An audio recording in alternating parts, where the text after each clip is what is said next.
It was born with two hearts. It was the only thing about me that ever pleased my parents. Because my brother was born with a congenital heart defect. It had me for one reason, to keep my brother alive. And I met Stella, we fell in love, we got married. She pulled me from the abyss of my family's conditional love and saved me. I thought she was different, but when my brother's heart began to fail, she became obsessed with the idea of me donating one of my hearts to him. She didn't know that I only had one heart left. The other one was already inside her. It's just one heart, why are you being so selfish? Weren't you born for the sole purpose of keeping your brother alive? Stella's grip on my arm was like a vice. But I want to live too, I pleaded. Without a heart, I'll die. Her face hardened. You have two hearts, you give one away, you still have one left, you'll live. But your brother is different, without your heart he dies. Ignoring my struggles, she pushed me toward the pre-op room. I only have one heart now, I explained, my voice desperate. You saw the test results. She wouldn't listen. Who knows what you did to fake those results, bribing the lab technician so you wouldn't have to save him. You thought I had faked the report. No, Stella, that's not it. I had surgery when I was a child. I already donated one of my hearts. Enough, Adrian, this is about saving your brother. Why are you being so stubborn? He cut me off before I could finish. I'm not lying, I whispered, my voice cracking. My heart is inside you. But she wasn't listening. She had already turned and walked toward my brother's room. The other doctors in the prep room stared at us, dumbfounded. Talking sweet nothings at a time like this, one of them muttered, how disgusting. His brother is on the verge of death, and he's over here hitting on his sister-in-law. Only our families knew that Stella and I were married. Her colleagues had never met me, and since Stella had handled all of Casper's hospital arrangements herself, everyone in the department assumed he was her husband. Stella never corrected them. Exactly, instead of saving his own brother, he's trying to seduce the man's wife. What a waste of a good heart. I heard their whispers and couldn't stop myself from trying to tell them the truth. Actually, I'm the one who's. Stella emerged from Casper's room and grabbed my hand.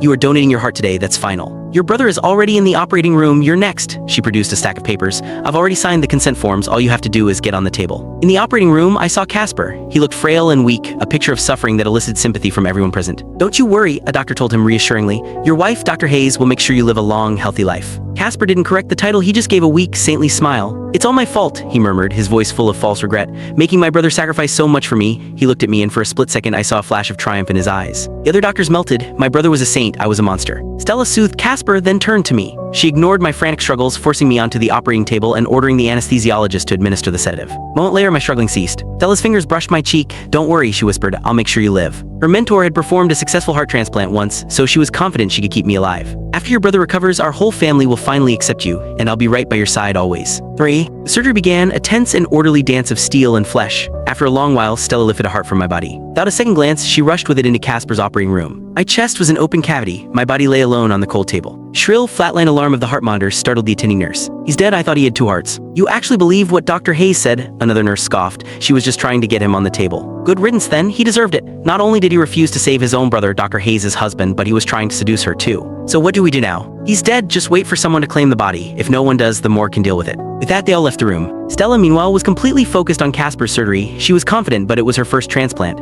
After several grueling Click the link on the homepage to watch the full follow-up for free.